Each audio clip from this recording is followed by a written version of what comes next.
They stuck me at table 12, hidden behind a giant flower display so big it could probably hide a small airplane. It felt like they wanted to make me disappear, like I was that awkward aunt no one wanted to claim. I smiled politely, but inside, I was already planning my revenge. That charming young man, Marcus, had no idea what kind of storm he was about to walk into. Just 3 days later, he'd show up at my front door with some official papers, thinking he had the upper hand. Oh, bless him. I laughed at those papers for a full week. The day had actually started off on a hopeful note. I'd picked out my outfit like it was a chess move. A soft gray dress that said, "I'm a sweet, harmless widow," and I added my grandmother's pearls for a touch of old-school class. My hair was done at Martha's, nothing flashy, just neat enough for my daughter's big day. When I arrived, Emma gave me a quick once-over and said, "Mom, you look acceptable," before rushing off to deal with the latest wedding emergency. Acceptable? Like I was the human version of a participation ribbon. Still, I watched my daughter float around in our family's prized heirloom, my great-grandmother's lace dress. She looked stunning, like something out of a fairy tale. That glow brides get? She had it.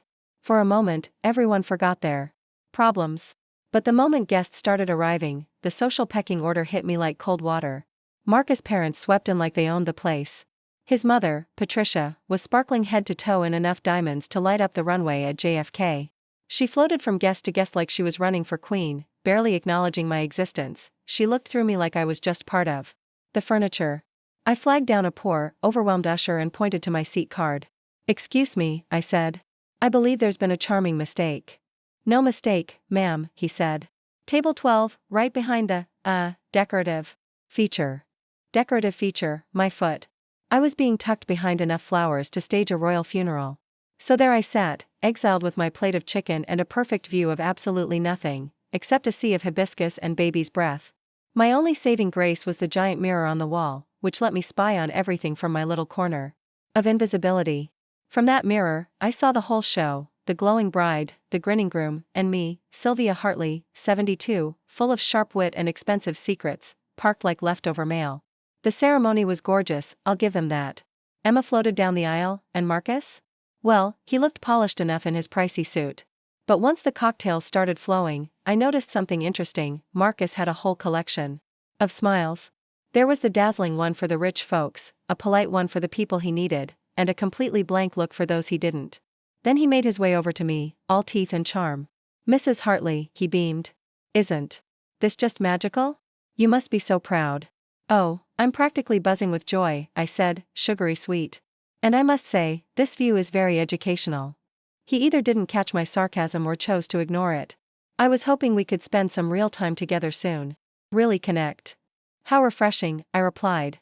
"Most people try that before joining the family, but I admire your backwards approach." That made his smile twitch, just a bit, but I saw it. He mentioned dinner. Just the two of us. Wanted to talk about family collaboration, whatever that meant. "Thursday. Work for you?" he asked. "Perfect," I said, smiling like I had no idea what was coming. I love a good mystery dinner. As he walked off to schmooze someone with a fatter wallet, I caught my reflection again in that mirror. I may have been tucked away behind the flowers, but I wasn't going anywhere. And Marcus Thornfield? He had no idea what kind of game he'd just stepped into. I sat alone at my table, tucked behind a jungle of flowers so thick, I half expected to hear birds chirping. With my simple clothes and silver hair, I probably looked like someone who clipped coupons and fretted over the heating bill. Exactly the image I'd been carefully putting out there for the past 2 years. Quiet. Forgettable. Harmless. During the father-daughter dance, I slipped off to the ladies' room, one of those marble-covered places where even the soap feels expensive.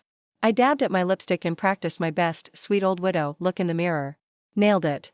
When I got back to my flowery hideaway, Marcus was chatting up the Hendersons, old colleagues of my late husband. They looked delighted by his charm, laughing like he'd just told them the secret to eternal youth. He spotted me and smiled, all warmth and teeth.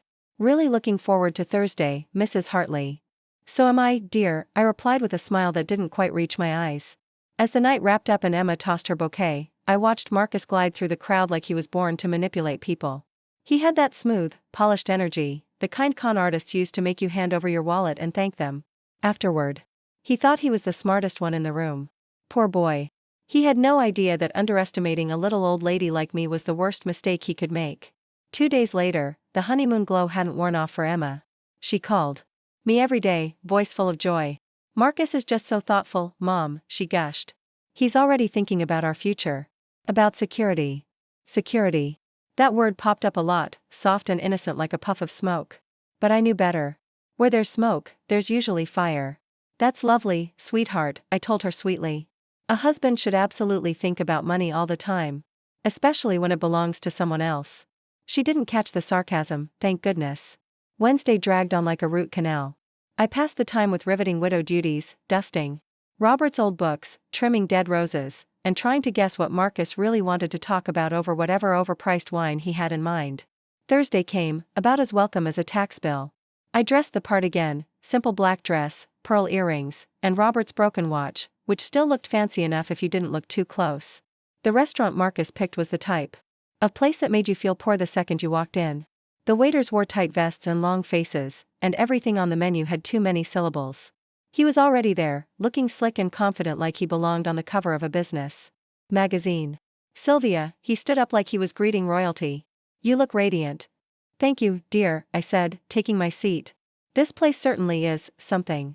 And it was something that made you wonder if they'd charge you for breathing too loudly. He ordered a fancy wine I couldn't pronounce and twirled it like he was auditioning for a sommelier contest. Then came the small talk, which didn't last long. So, he said, swirling and smiling, how are you managing life on your own? Oh, I'm doing brilliantly, I said with a grin.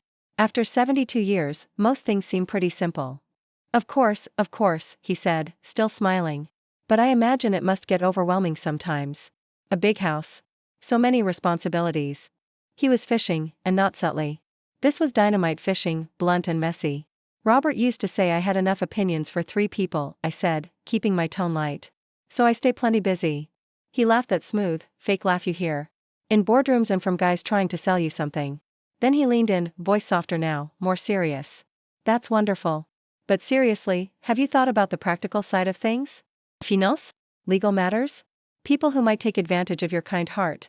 Ah, there it was. The real reason for this little dinner. Wrapped in fake concern and served with wine that probably cost more than my monthly grocery bill. Should I be worried about something in particular, Marcus? I asked, giving him my sweetest smile. Not worried, he said carefully, just prepared. You're in a unique situation, after all. A unique situation? I raised an eyebrow. You mean being a widow? Like it's some sort of rare condition? He leaned closer, trying to sound comforting. Well, yes. Living alone, making big decisions, possibly being vulnerable to people who might not have your best interests in mind. How thoughtful of him, worrying about people like himself. Marcus leaned in, voice dripping with fake concern. I've actually been talking with my attorney about ways to protect people in situations like yours. Protective measures.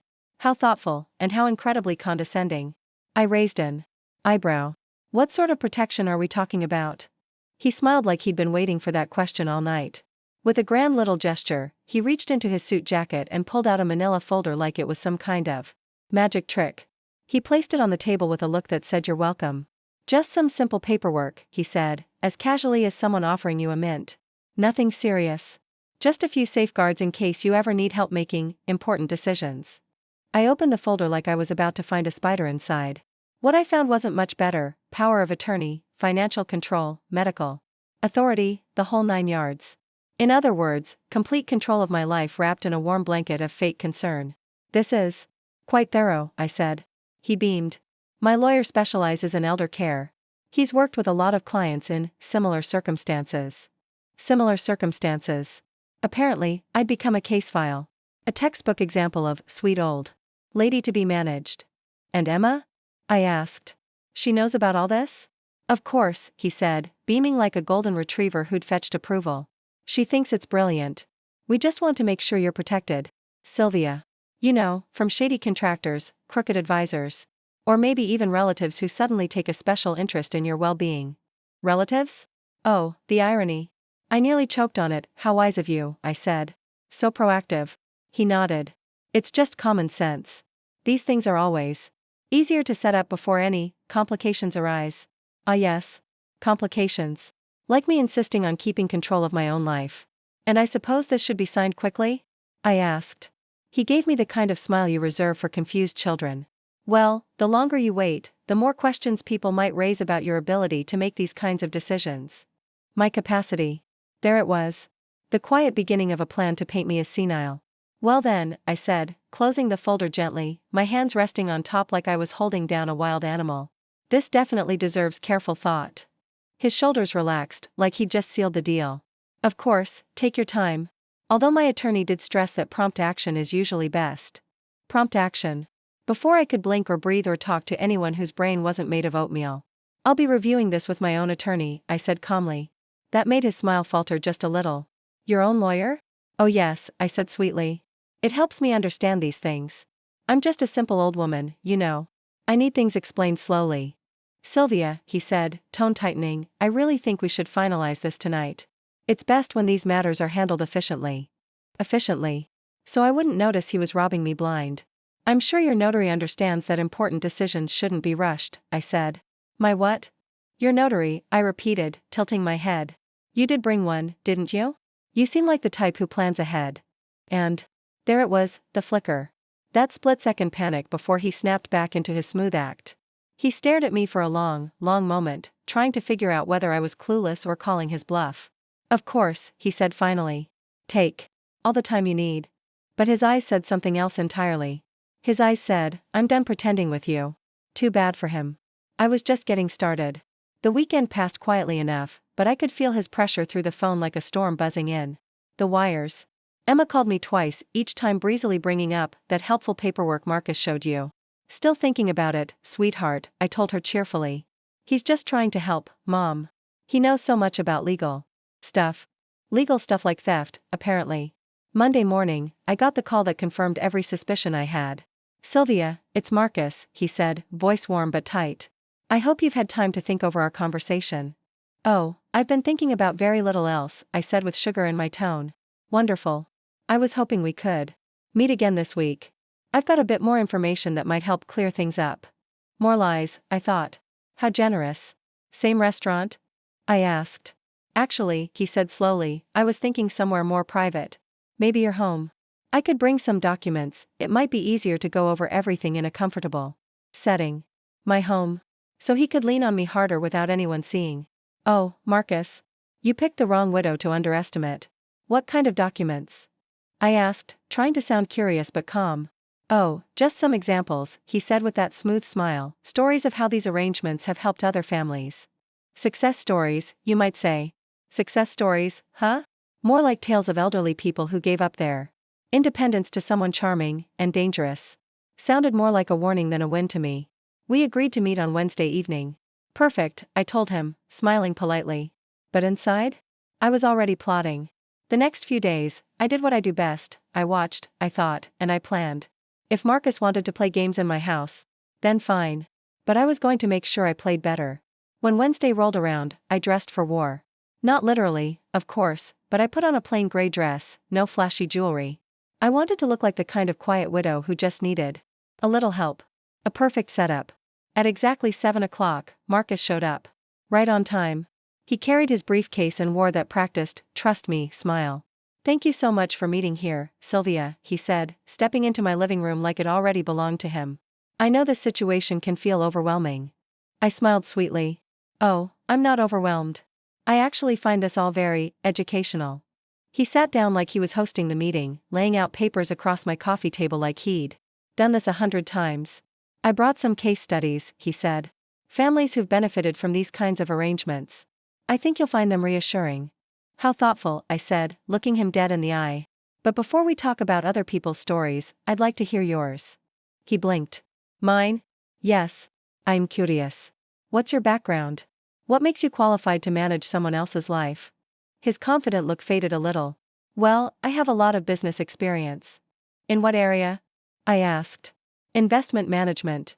Mostly. For which company? I work on my own now, he said quickly. But before that, I held various roles in financial services. Various roles? How vague, I replied with a smile. He laughed. Nervously. I help families with protective planning. And how many elderly people have you protected? A few. Families that needed guidance. Guidance they asked for? Or guidance you decided they needed? Suddenly, the only sound in the room was my grandmother's old clock ticking away in the background. Sylvia, I think there's been a misunderstanding. Oh, I understand perfectly, I said, leaning in. What I'm curious about is how you choose your targets. How you earn their trust. How you get them to sign over their lives to you. His calm face started to crack like old paint. You're making serious accusations. I'm making serious observations. I corrected him. About a man who made a very serious mistake. What mistake? I gave him the kind of smile my husband used to call my steel smile. The kind that said, you're in trouble. Assuming I was just another helpless widow. Sylvia, I think you're confused. Oh, I'm not confused. In fact, I know exactly what's going on. The real question is, do you know what's about to happen? He frowned. What are you talking about? I'm talking about this whole conversation being recorded. I'm talking about the private investigator who's been following you for weeks. And the lawyer who's building a case against you. His face went pale like someone drained all the blood from it. You can't prove anything, he whispered. I can prove everything, your money problems, your debts, your history of scamming older women. All of it. That's not possible, how do you know about that? I know everything about you, Marcus, I said. And you're not the first smooth talker who's tried to get their hands on what my husband built. The difference is, this time? I was ready. He stood there frozen. Ready? How? I stood too, my voice low and sharp. Ready to destroy anyone who tries to steal what Robert spent 40 years building. Now, get out. Sylvia, please, he said, sounding desperate now. We can work something out. The only thing we're working out, I said, pointing to the door, is whether you leave on your own, or in handcuffs. Marcus scrambled to grab his papers, his hands shaking. His big plan falling apart faster than a house of cards in a storm. This isn't over, he muttered. Oh yes, I said, walking him to the door, it is. Once the door clicked shut behind him, I poured myself a glass of Robert's finest wine. I sat in the quiet kitchen, letting the silence settle around me like a warm blanket. Tomorrow, I'd head down to the basement. Robert's secrets were still waiting for me. And now? So was the rest of the story. The next day, I stood at the top of the basement stairs, holding the small key Robert had always kept close. My heart was racing. I'd put off this moment for 2 whole years, too heartbroken to face whatever secrets he might have left behind. But thanks to Marcus Thornfield, I finally had a reason to go down there. The air smelled like old paper, and Robert's cologne. That scent hit me like a memory, still clinging to the coats and jackets he'd hung neatly in the corner. His desk was just the way he left it, crossword puzzles half finished, a few coffee-stained coasters, and his reading glasses resting gently on a notepad. Then I saw it, a small panel in the concrete wall that I'd somehow missed all this time. It blended right in. Classic Robert. He always was smarter than he let on. Behind it was the safe. When I opened it, my hands began to shake. Inside were stacks of papers, bank statements, old investment records, legal documents. Some of the accounts listed weren't even in our names. There were trusts, protections, things I'd never heard of before. But at the very bottom was a letter, written in Robert's handwriting. I unfolded it slowly. My dearest Sylvia, if you're reading this, it means I'm gone, and someone is trying to take advantage of your kind heart. I'm sorry I never told you about the money. There's $33 million. It's all yours. Safe, protected. I lived simply so we could die wealthy. I didn't tell you about it so no one could target us, or you. But now, you must protect yourself. I had to sit down. I felt dizzy. $33 million. That was more than I could spend in 10 lifetimes. In this envelope is the business card for Carol Peterson. She's the one I trusted to help you if things got ugly. She knows what to do, and she knows what you're up against. Don't let anyone take what I built for you over 40 years. Use every dollar if you have to. Make them regret ever trying to mess with my wife. I found the card. With shaking fingers, I dialed the number. Peterson Law Office. This is Sylvia Hartley. My husband Robert, he said you'd help me. There was a pause. Mrs. Hartley, I've been waiting for your call, for 2 years. Can you come in today? How soon? I asked. Right now, if you can. Carol's office wasn't like the cold, serious legal rooms I'd pictured. It was bright and welcoming, with photos of kids and vacations mixed in with framed law degrees. She was younger than I'd expected, maybe 50, with sharp eyes and a handshake that made me sit up straighter. Robert told me this day might come, she said as I took a seat. What day? The day someone tried to trick you into signing away your rights. She spread out documents across her desk, trust papers, investment plans, legal protections. Things I never even dreamed we had. Your husband was incredibly smart, she said. He guessed someone would try something within 2 years of his passing. Probably someone who knew the family. Someone who thought you were sitting on a small pension and a house. I nodded slowly. But we weren't. No, Carol said with a smile. You weren't. That $33 million is protected in a trust. It's locked down tight. You control everything, but no one, not even with power of attorney, can get near it. Even if I had signed Marcus's papers? Even then. Robert planned for that. He protected you from men like Marcus. I leaned back in my chair, feeling something I hadn't felt in a long time: strength. Clarity. Like my eyes had just adjusted after years in the dark. So Marcus can't touch anything? I asked. Not a penny, Carol replied. But, more importantly, now you have the power to make sure he never tries this again. What do you mean? I asked. She smiled again, but this time, there was a sharpness to it. I mean, we're going to make sure he regrets ever meeting you. Criminal charges for fraud, civil lawsuits, and we're going to dig into every dollar he's touched in the past 5 years. Can we do that? It's perfectly legal. When someone tries to scam you, we get to investigate. We'll trace where his money came from, where it went, and who else he's tried to hurt. I looked at her, realizing that I wasn't just the grieving widow anymore. I was the woman Robert had trusted to carry on his legacy and protect it with everything I had. And now? Now I had the teeth to bite back. Oh, we're not just going after Marcus, Carol said calmly, we're going after the whole operation. Operation? I raised an eyebrow. Oh yes, she said with a quiet fire in her voice. Men like Marcus don't work alone. There's a whole ring of people who target elderly folks. We're going to find every single one of them. I thought about Emma, about the tears in her eyes when she told me about Marcus' debts. About how carefully he'd played both of us. Manipulated us with charm and concern. What happens to my daughter's marriage? I asked quietly. That's up to Emma, Carol replied. But this time, she'll have the truth, not just Marcus' version of it. She'll be able to make her decision based on facts, not lies. And the money? I asked. It stays a secret, Carol said firmly. Until you decide otherwise. That was the beauty of Robert's plan. You can keep living exactly like you are, or you can go buy a yacht tomorrow. It's your call.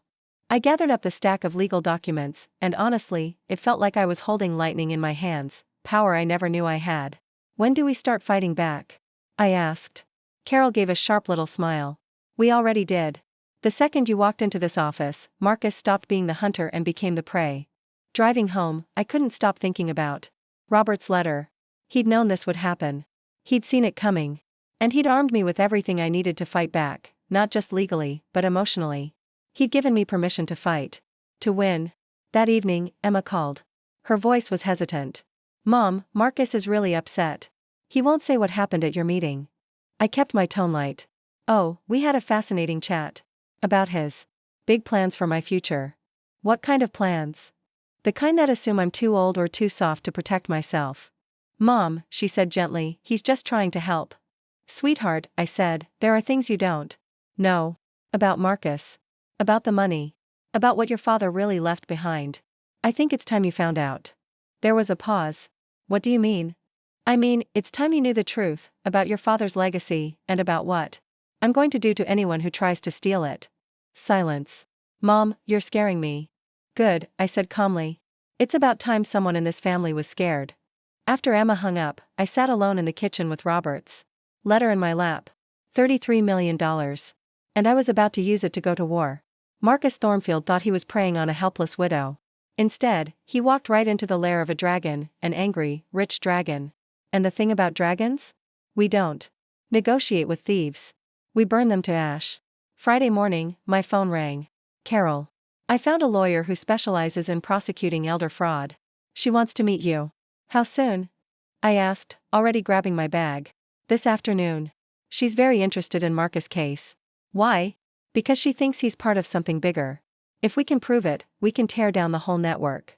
That afternoon, I found myself in the district attorney's office, shaking hands with Sarah Chen, a sharp-eyed prosecutor who looked like she ate scammers for breakfast. Mrs. Hartley, she said, flipping open her notebook, tell me how your son-in-law approached you.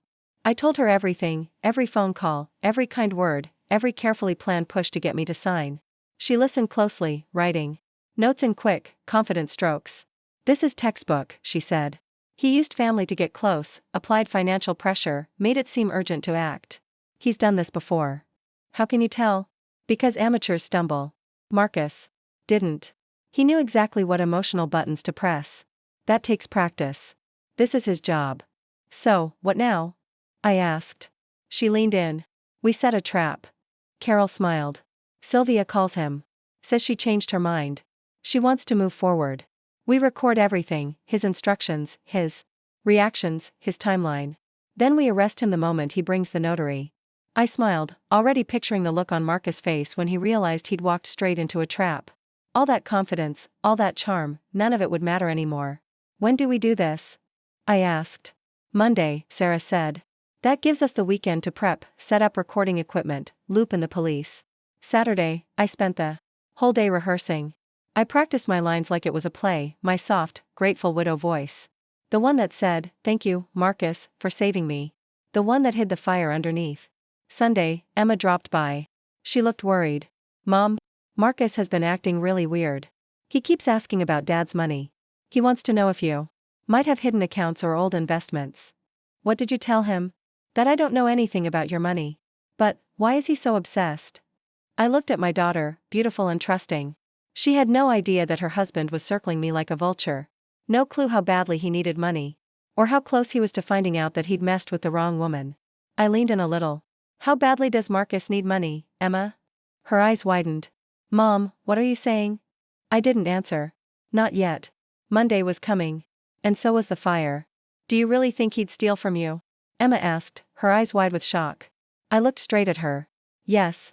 And not just from me, he's stealing from your mother. The question is, are you ready to see the proof?" She sat there quietly. For a moment, clearly torn. Then finally, she nodded. "Show me." That Monday, I called Marcus and gave the performance of my life. "Hi Marcus, it's Sylvia. I've been thinking about what you said." His voice was calm, but I could tell. He was excited. "I think you're right. I need protection. Let's move forward with the paperwork." His relief was obvious. "That's great, Sylvia. When would you like to do this?" I told him I wanted it done quickly. This past weekend had made me realize just how vulnerable I was. He jumped at the chance. "Perfect. I can have everything ready this afternoon." I added a touch of confusion to my voice, like an old woman struggling to keep up. "Isn't that a bit fast?" "Not at all," he said. "The faster we get this done, the safer you'll be. I'll bring my notary so it's all official." "If you say so," I replied. "Let's do 3 o'clock at my house." He agreed without hesitation. After I hung up, Carol gave me a nod from her spot behind the recording equipment. "He fell for it completely," she said. "Now we wait." At exactly 3 o'clock, Marcus walked in with his briefcase, his notary, and a big, fake smile. Hidden cameras caught every moment as he spread the papers across my coffee table. "Sylvia," he said, "I'm so glad you're doing this. You're doing the smart thing." I nodded, pretending to be grateful. "An old woman like me needs guidance," I said. "Exactly," he replied. "These papers will give Emma and me full control to take care of everything, your money, your health, where you live, everything." My heart sank. He was already planning to stick me somewhere convenient and take over my life. "Why the rush?" I asked. "Delays. 'Cause problems," he said smoothly. "The sooner this is signed, the better."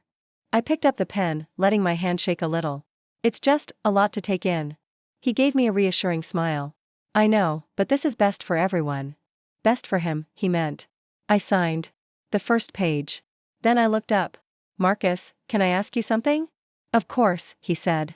"What happens to my money after this?" "Don't worry," he said. "Your finances will be handled by professionals, people who know what they're doing." "Like you?" I asked. "Like Emma and me," he replied. I signed the second page. "And if I change my mind later?" He paused. "Well, that depends on your mental state. These arrangements are meant to be permanent." I nodded, understanding now just how deep his plan went. I signed the third page.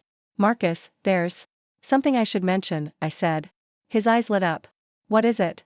"There might be more money than you think. Robert may have had hidden accounts or investments." His whole body tensed. "How much more?" "I'm not sure," I said slowly. "Maybe a lot." His hands actually started shaking. "How much is a lot?" he asked again. I set down the pen and looked him right in the eye. "That's where things get interesting." "What do you mean?" he said, his voice full of greed and panic. I smiled. "I mean you're under arrest, Marcus." Right then, the police stepped out of their hiding spots. Marcus turned pale as a ghost. "You can't do this," he shouted. "Oh, but I just did," I told him. "And now you're going to find out what happens to people who mess with the wrong woman." They put him in handcuffs while he screamed about the law and entrapment, but all I could hear was the sound of justice. That evening, the news showed him being taken away, red-faced, angry, completely caught. The story was everywhere. Local businessman arrested for trying to scam elderly woman. Emma called me, crying. "Mom, what have you done?" she sobbed. "I protected myself from your husband's plan to steal everything I have. But this will ruin him," she said. "Good," I answered. "That's exactly what he deserves."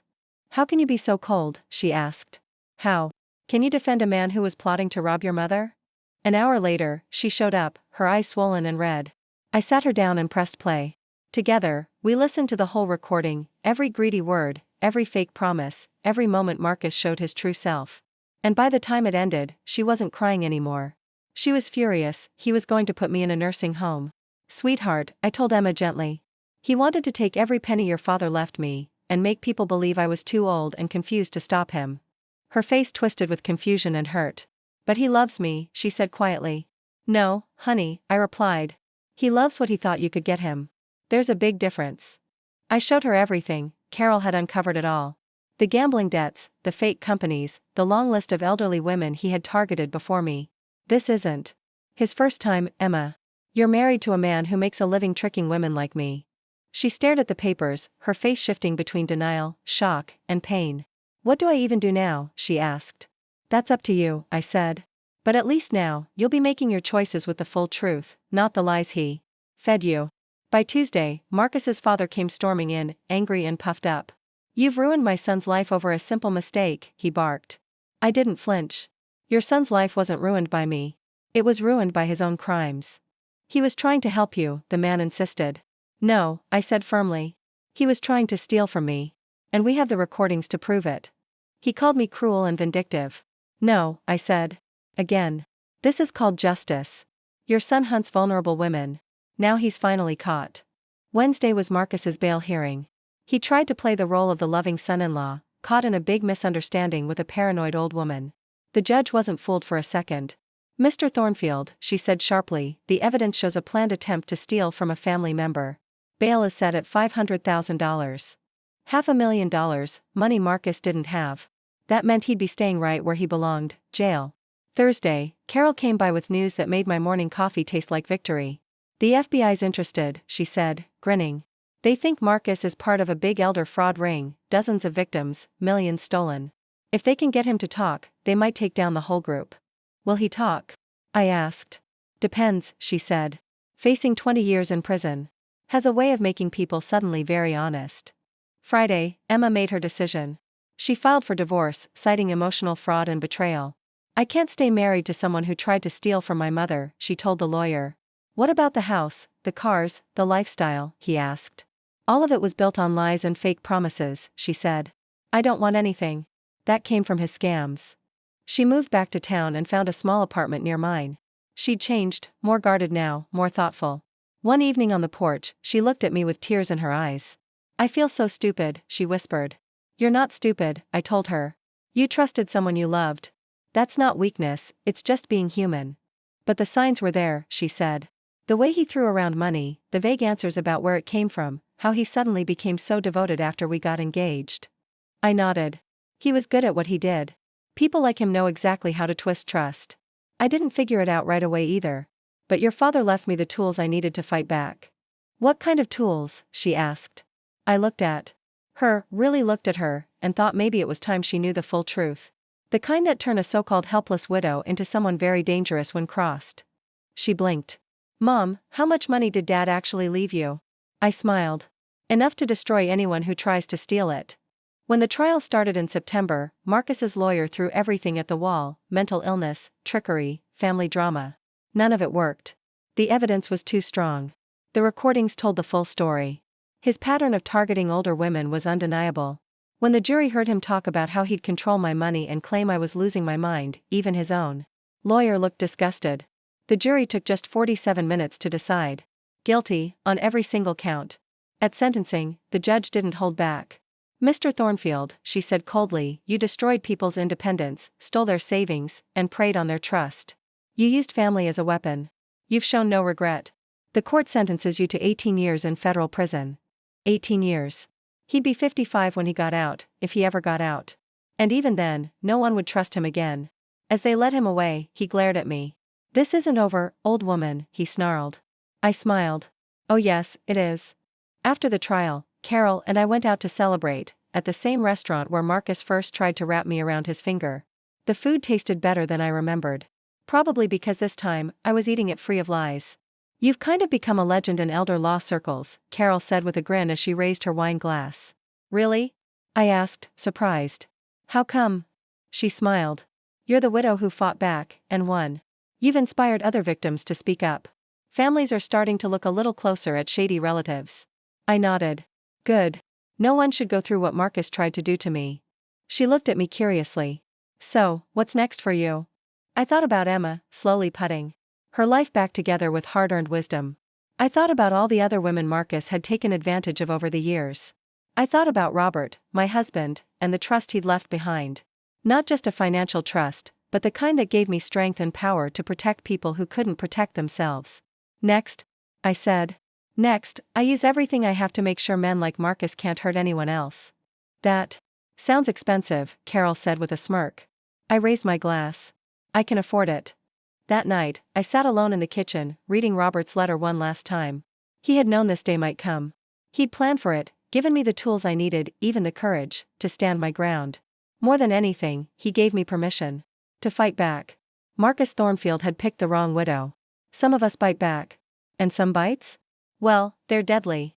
The week after Marcus's sentencing, people started showing up at my door, people I never expected.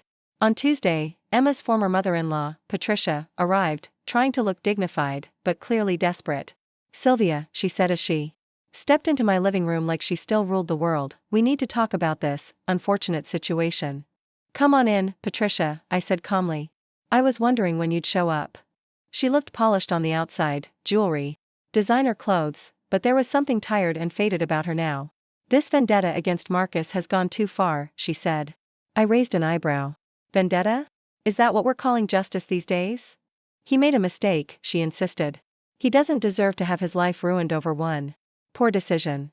I looked her straight in the eye. "Your son didn't make a mistake. He spent years targeting elderly women. That was his business, Patricia." She shifted in her seat, clearly uncomfortable. "Our family is suffering because of you." I corrected her. "Your family is suffering because of Marcus' crimes." Then the real reason for her visit slipped out. "We're losing everything, the house, the business, our reputation." There it was. Not concern for the victims, but for their own loss of status. "How awful," I said dryly. "I'm sure the women he robbed will feel just terrible about your inconvenience." "You don't understand," she pleaded. "We had commitments. You also had a responsibility to raise a man who didn't scam old women." "How'd that go?" Her face crumbled. "What do you want from us?" "Nothing," I replied. "I already got what I wanted, justice." "There must be something," she said quickly. "Money? An apology? A deal?" I looked at her closely, saw how hard she was trying to keep up the act. "Actually, yes. There is something. I want you to disappear. Move.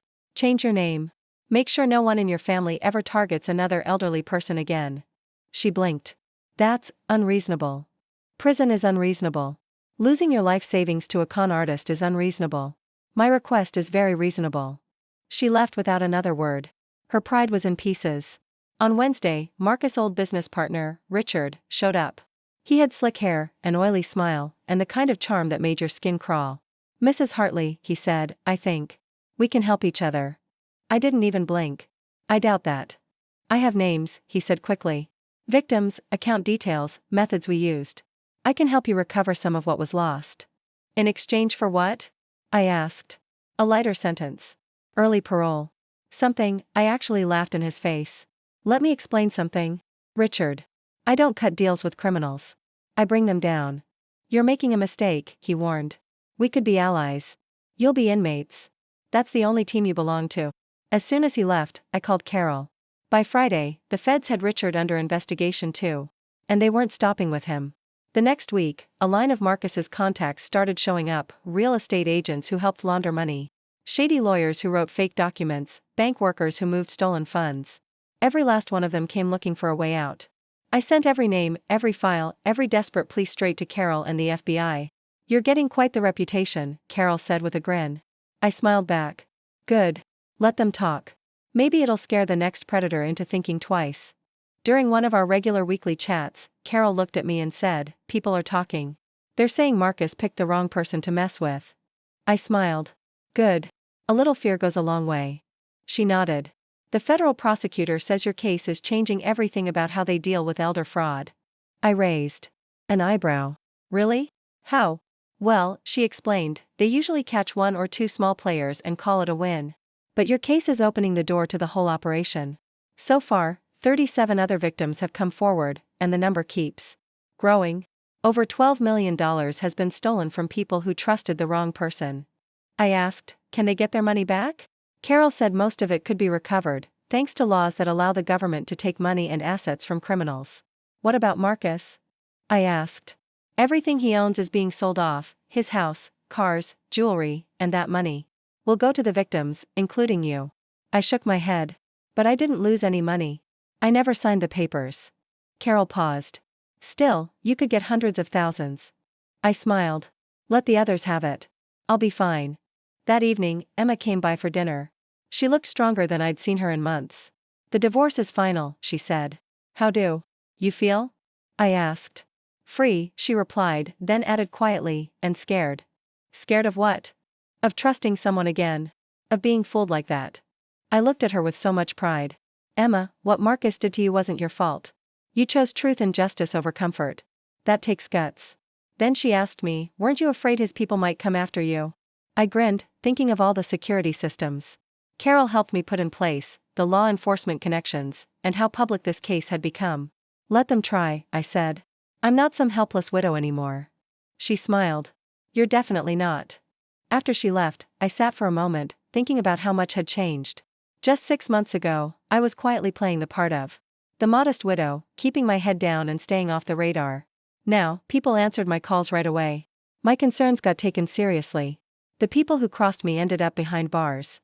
But more than that, I'd become someone who could actually help others who were vulnerable. That thought made me feel stronger than ever. Then the phone rang. It was Carol, her voice full of excitement.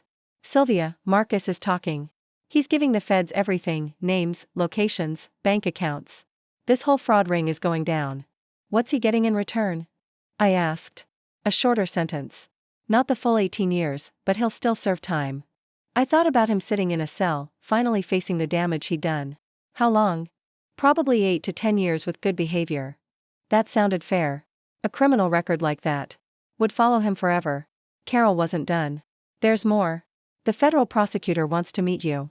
They want your help creating a program for victims, training police, offering legal help, supporting people who've been scammed."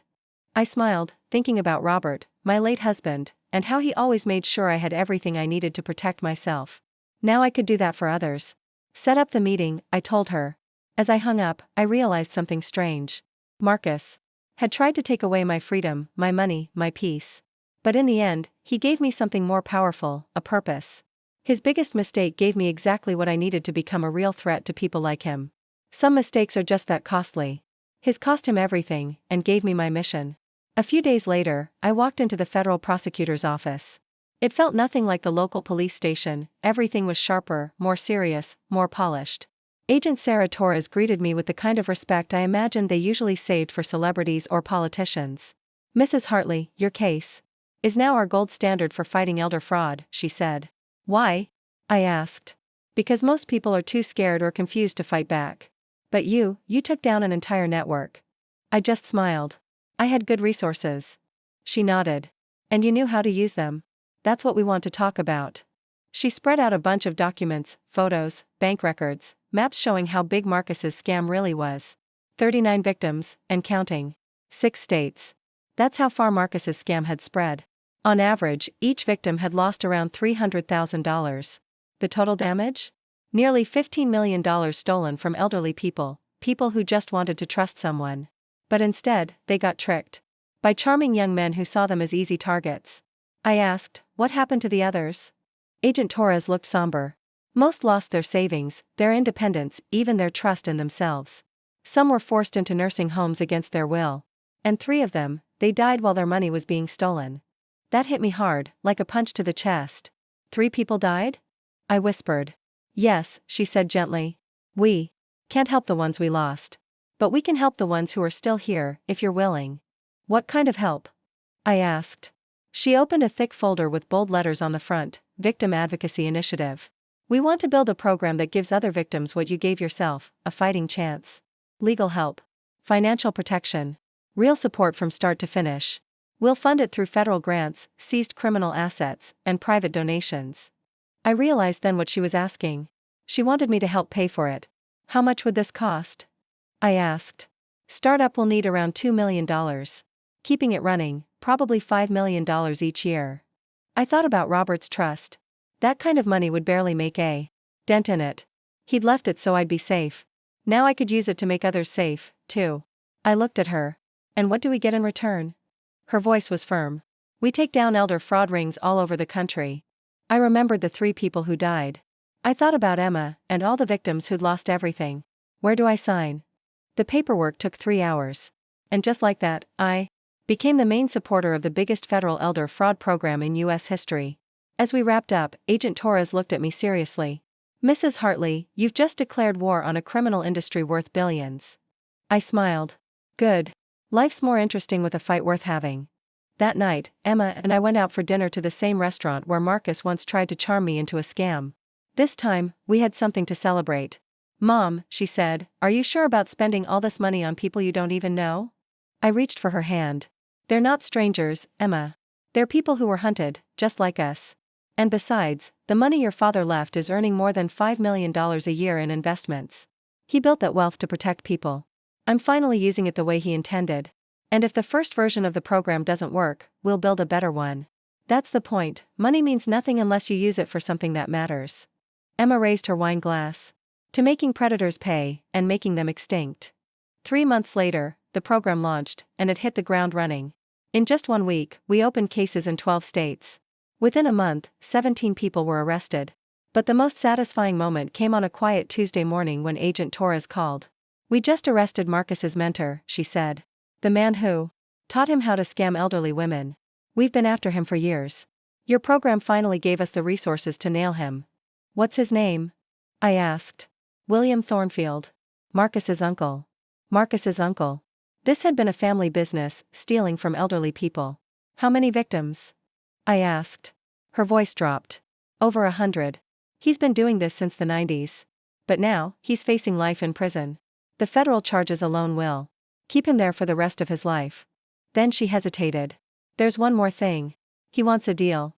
He'll give us everything, names, contacts, how these networks work, in exchange for a lighter sentence. I paused. And you're actually considering it? Yes, she said. Because this could help us shut down fraud rings in 30 states. I sat quietly, thinking. This wasn't about revenge. It was about saving future victims. Take the deal, I said. But don't go soft. He needs to serve at least 15 years. That would put him at 80 when he got out, if he survived that long.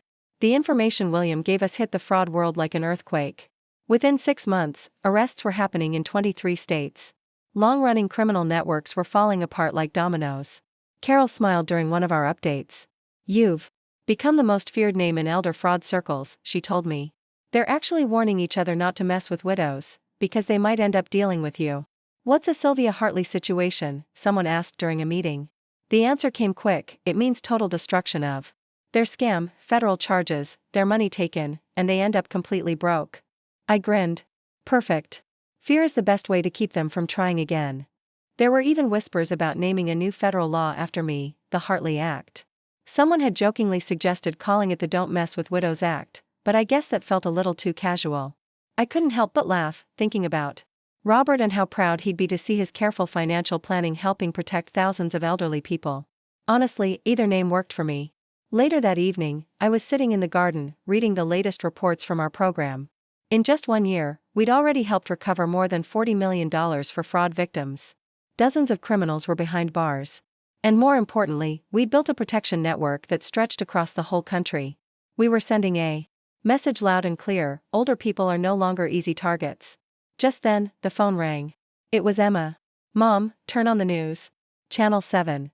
I grabbed the remote and flipped to the local station. A reporter stood outside the federal courthouse.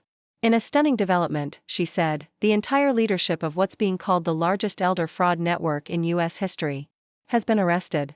I leaned in. 43 arrests, across 15 states, the reporter continued. My heart raced. After everything that network had done to hurt people, it was finally crumbling. Mom, are you watching? Emma asked. I'm watching, I said. How does it feel? I thought about Marcus sitting in prison. I thought about his uncle William, facing life behind bars. And I thought about the hundreds of victims who would finally sleep better tonight. It feels like your father's money is finally being used the way he meant it to be used, I said. And what way is that? Emma asked. To turn widows into the kind of enemies scammers never want to meet. I hung up the phone smiling, realizing that Marcus Thornfield had made the biggest mistake in elder fraud history. He targeted the wrong woman, a widow with the resources to fight back and the fire to bring him down. But more than that, he woke something up inside me.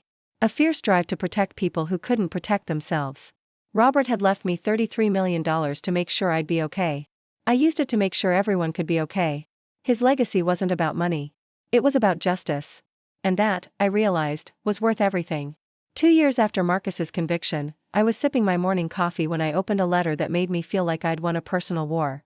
It was from Patricia Hoffman, one of Marcus's first victims. Dear Sylvia, she wrote, I got my house back. Thanks to your program, I have everything Marcus stole from me, and more. But most of all, I got my confidence back. I'm not scared to make my own decisions anymore. Thank you for proving we don't have to stay victims. Patricia's note was one of dozens I'd received from people whose lives had been put back together because of our program. Every single letter reminded me that Robert's trust hadn't gone to waste, not on luxuries or comfort, but on something that truly mattered, protecting others. Then came a knock at the door. I opened it and found Agent Torres standing there, holding a bottle of champagne and smiling wider than I'd ever seen. Mrs. Hartley, she said, we need to celebrate. Celebrate what? I asked, ushering her inside. She laid newspaper clippings across the kitchen table like trophies. It's official. We've taken down the network that started with your case. Final numbers, 67 arrests, 49 convictions, and over $80 million returned to elderly victims. $80 million. Taken back from charming predators who thought they'd never be caught. I asked, what about Marcus's team? All of them convicted, she said. Richard got 12 years. The lawyers were disbarred and jailed. Even the bank employees who helped launder money are facing federal charges. And the victims? I asked. 93% recovered. Their stolen money, she said. The rest were paid through the victim fund you created. 93%. Nearly everyone got their life back. And Marcus? Still in prison. Still cooperating. Still dealing with the reality that his scam not only failed, it destroyed his life. As I poured 2 cups of coffee, I thought about everything that had led here. It all started with something as small as a terrible seat at a wedding. Any regrets? I asked Agent Torres. She looked at me with quiet respect. None, she said. Your case didn't just change laws. It changed how we see elder fraud. We used to treat these like one-off crimes. But you showed us they're part of something much bigger, and you showed us how to fight back. Marcus Thornfield ended up doing something he never meant to. He accidentally started the most powerful elder protection program in U.S. history. I couldn't help but laugh at the irony. He picked the wrong widow, the wrong family, the wrong scam, and definitely the wrong time to try it. Everything about his plan completely backfired. Now, in criminal circles, his name is a warning. We've even seen messages where fraud groups tell each other not to mess with widows, because of what happened in the Thornfield disaster. He's become the story predators tell each other about what not to do. So, what's happening next with the program? We're growing. Police officers in 20 more states are getting trained to spot and stop elder scams. We're opening support centers in big cities to help victims. We're even building systems to catch scammers before they can strike. How are we paying for all this? The program funds itself now, thanks to money taken from criminals we've already caught. Robert's money didn't just help me, it built something that will protect others for years to come. When Agent Torres left, I called Emma to share the news. She laughed and said, Mom, you've become a legend. I asked her what she meant. And she told me she overheard 2 elderly women at the grocery store talking about the widow who fought back. They made it sound like I was some kind of superhero. I told her I wasn't. But Emma said, you are to people who were being taken advantage of.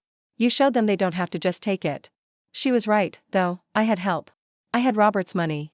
But she reminded me I also had something even more important, the courage to stand up and fight when most people would have just given up. Later that night, I walked through my house, thinking about how much my life had changed. Just 2 years ago, I was quietly pretending to be a simple widow, staying out of sight. Now, I was someone who mattered.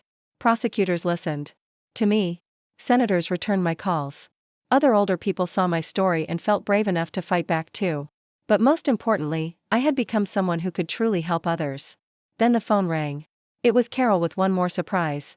"Sylvia," she said, "the federal prosecutor's office wants to nominate you for the Medal of Freedom." I was stunned. That's the highest civilian award in the country. I told her it seemed like a lot. After all, I'd just defended myself from my daughter's ex-husband. But Carol said no, it wasn't just that. I had helped protect thousands of elderly people. I thought about Robert's letter, about how he trusted me to use the money for something meaningful. He'd set aside that money to fight people like Marcus, and I'd done just that. "Will I have to make public appearances?" I asked. "Probably," she said. "A White House ceremony, maybe some interviews." I said I'd do it. If sharing my story could help even one more person speak up, it was worth it. Then Carol told me they wanted Emma at the ceremony too. I asked why, and she said, "Because your daughter chose the truth, even when it was hard." That helped make this program possible. Emma had lost her husband, yes, but she had gained something even more important, the strength that comes from choosing what's right over what's easy. Before we hung up, Carol said something personal. "Sylvia," she told me, "when I started working in elder law 20 years ago, I never thought I'd see the day when scammers were scared of their targets. But you've changed that." I said it wasn't just me, it was Robert's money. "Money's just a tool," she replied. "You're the one who used it to fight for justice." As I put down the phone, I realized something. Marcus Thornfield had tried to steal my independence. Instead, he gave me a reason to fight, not just for myself, but for everyone like me. He gave me a mission. And that mission now honors the man I loved and protects people who need it most. Funny how sometimes, the biggest mistakes end up doing the most good. Marcus had tried to break me, to leave me powerless. But instead, he ended up doing the opposite. He made me a real threat to people like him. And that threat? It wasn't going away anytime soon. Thanks to Robert's trust, I had the resources to keep fighting. And thanks to everything I'd learned, I had a purpose, to protect older people from being preyed on. The Medal of Freedom ceremony was set for 6 months later. That gave me half a year to figure out how to use this new spotlight to make scammers even more terrified of messing with seniors. And I planned to make every day count. The ceremony happened on a crisp October morning that felt like victory. Wrapped in sunlight, Emma and I sat in the East Room of the White House, surrounded by brilliant minds, scientists, artists, civil rights leaders, and one very determined widow who had accidentally launched a war against elder fraud. Then came the announcement, Mrs. Sylvia Hartley, for her extraordinary contributions to criminal justice and elder protection, showing that ordinary people can do extraordinary things when they refuse to accept injustice. As I walked to the podium, I couldn't help but picture Marcus Thornfield in his prison cell, maybe watching this on TV, finally understanding just how badly he had messed up. "Thank you, Mr. President," I said. 2 years ago, I was a widow trying to live quietly and stay out of trouble. But I learned something important. Trouble doesn't leave you alone just because you're polite. The room laughed, and I went on. When someone tried to take my independence in the name of helping me, I realized the best way to stop a predator is to become one they're afraid of. The applause was loud and real. I looked into the camera and spoke directly. To the ones who needed to hear it, to anyone targeting elderly people, we're watching. We're organized, we're well-funded, and we're very angry. So you might want to find a different line of work. The standing ovation lasted 3 whole minutes. Later, Emma and I were at the hotel bar celebrating, surrounded by Secret Service agents and fellow award recipients. "Mom," she said, grinning, "did you just threaten criminals on national TV?" I smiled. "No. I promised them consequences. That's not the same thing." Even the president had looked impressed. His support meant our funding was safe. "What's next?" she asked. "Next," I told her, "we take this global. Elder fraud isn't just an American problem, it's everywhere. So our response should be everywhere too." The media storm that followed was wild. I gave interviews to every big news outlet, some international ones, and even a few documentary teams. And I made sure every interview had the same message. Older people are no longer easy targets. And if predators try, we'll make them regret it. The impact was fast and deeply satisfying. Within days, law enforcement agencies from a dozen countries reached out, asking for help tackling elder fraud in their own regions. But the most meaningful call came from Agent Torres. "Mrs. Hartley," he said, "something amazing is happening. Elder fraud reports have dropped 60% nationwide, not because people aren't reporting, but because fewer scams are even being tried." He paused, then added, "Fear is a great deterrent." I nodded, smiling. "It's more than fear," he said. "Word's getting around that messing with the elderly is dangerous now. They're scared of triggering a Sylvia Hartley situation. Somehow, I'd become the warning story scammers told each other to stay out of trouble. Marcus tried to silence me, and instead I'd become the nightmare that keeps fraudsters up at night. I asked if there were any threats against me. "Nothing credible," he said. "Most criminals know that going after you would bring down the full force of federal law enforcement. And the ones too dumb to get that? They'll learn the hard way." That night, I sat in my garden, reading letters from victims who had gotten their lives back, teachers who recovered their pensions, veterans who finally got their disability checks, widows who'd found strength again. Each letter reminded me that Robert's money was doing exactly what he'd wanted, protecting people who couldn't protect themselves. Then the phone rang. It was Carol, her voice buzzing with excitement. "Sylvia, Congress wants to hold hearings on elder fraud prevention. And guess what? They want you to testify." "What do they want me to testify about?" I asked. Carol's voice came through, buzzing with excitement. "They're talking about turning your program into a permanent, nationwide effort. Congress is considering a new law that would make elder fraud a federal crime, punishable by life in prison." Life in prison. Finally, a punishment that actually fits the damage these scammers cause. "When?" I asked. "Next month," she said. "Senate Committee on Aging. Full hearing. National TV coverage." I nodded. "Perfect. It's time to make this program permanent." Then she added, "There's more. Marcus's parole hearing is that same week." I raised an eyebrow. "He's up for parole?" "Technically, yes. He served 5 years. With good behavior, he's eligible for early release." I smiled at the timing. While I'd be standing before the U.S. Senate, pushing for stronger protection for the elderly, Marcus Thornfield would be standing in front of a board, begging for a second chance he didn't deserve. "Can I speak at his hearing?" I asked. "Yes. You can give a victim impact statement." I leaned back in my chair. "Good. I have a few thoughts on Marcus Thornfield's so-called rehabilitation." The Senate hearing was set for Tuesday. Marcus's parole hearing was Thursday. I had one intense week to prepare, to help lock in a permanent federal program and make sure Marcus stayed right where he belonged. Busy? Yes. But as I stood in my garden that evening, thinking about Robert's legacy and everything his trust had helped build, I realized I'd never felt more ready.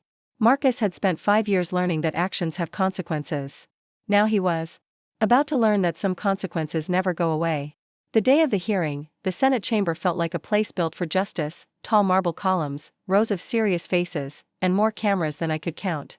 I sat at the witness table in a navy blue suit that made me feel strong, with the diamond earrings Robert had given me for our 40th anniversary. Senator Williams looked at me and said, "Mrs. Hartley, you've built the most successful elder fraud program in our nation's history. How did a retired widow become America's leading voice for protecting the elderly?" I looked straight ahead. "I became an expert by refusing to be a victim, Senator. When someone tried to steal my independence, I decided it would stop with me." He asked me to explain what happened with Marcus. I told them everything: how he used family ties, fake concern, rushed timelines, and carefully crafted documents to try and take control of my life. "He thought I was easy to manipulate," I said. He was wrong. "What made you fight back when so many people don't?" another senator asked. "My husband didn't just leave me money, he left me permission to be dangerous to people who prey on the weak." The room went completely quiet, except for camera shutters. "Dangerous how?" "Dangerous enough to dismantle entire fraud networks. Dangerous enough to send dozens of criminals to prison. And dangerous enough that con artists now warn each other not to mess with widows." Senator Chin leaned in. "What would you say to older Americans who feel helpless?" I looked straight into the cameras, imagining Marcus watching from his cell. "I'd say this: feeling helpless is a choice. You can choose to be powerless, or you can choose to be terrifying to the people trying to hurt you. I recommend terrifying." The room exploded in applause. They asked what laws I thought should change. "Make elder fraud a federal crime," I said firmly. "Make it punishable by life in prison. Make it risky enough that no sane person would dare try it." One senator said, "Isn't life in prison a bit extreme?" I didn't hesitate. "Senator, stealing an elderly person's independence is a life sentence for the victim. The punishment should match the crime." The hearing lasted 4 hours. When it ended, I had helped draft a plan that could protect seniors in this country for generations. 2 days later, I found myself in a very different room, a dull, gray hearing room where Marcus Thornfield would learn whether he was going home or staying in prison. He shuffled in wearing a faded prison uniform, looking older, worn down, and nothing like the smooth-talking manipulator I once knew. 5 years had taken the shine off him. He wasn't the same man who tried to ruin me. And he was about to learn the hard way that I wasn't the same woman either. Marcus Thornfield sat in front of the parole board, hoping they'd let him out of prison early. His lawyer gave the usual speech, said Marcus had been a model prisoner, had gone through rehab programs, and felt sorry for what he'd done. Then it was my turn. I looked at the board members and said, 5 years ago, Marcus thought I was just a lonely widow with a little money he could steal. He was very, very wrong. I opened my folder and spread out the documents. He wasn't. After a small sum, he tried to steal $33 million from a widow who had the power and resources to fight back and win. The room got quiet. One of the board members raised their eyebrows. And that's exactly what I did, I continued. We tore down his entire criminal network. His partners were caught and charged. The people he hurt got their money back. And in the criminal world, his name became a joke. I glanced at Marcus. His face had gone pale. But the real question wasn't what I did to him. It was whether he had changed. I looked him in the eye. Marcus, did you learn that older people can fight back? His lawyer leaned in to stop him from speaking, but Marcus couldn't help himself. He sneered and said, I learned that some people have more money than they deserve. The room fell silent again. It was clear, he wasn't sorry. He was just angry that I had the means to stop him. And that, I told the board, is exactly why Marcus should serve his full sentence. He hasn't changed. He's just mad he didn't win. After 27 minutes, they came back with a decision, parole denied.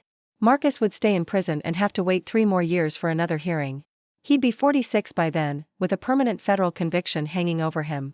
As they led him away, he looked at me one last time and said, this isn't over. I smiled sweetly and said, yes, it is. Outside the hearing room, my daughter Emma was waiting with a bottle of champagne and the biggest smile I'd seen in years. How does it feel, Mom? She asked. I told her, it feels finished. Marcus was staying behind bars. And the federal program we built to protect the elderly, it was now becoming permanent.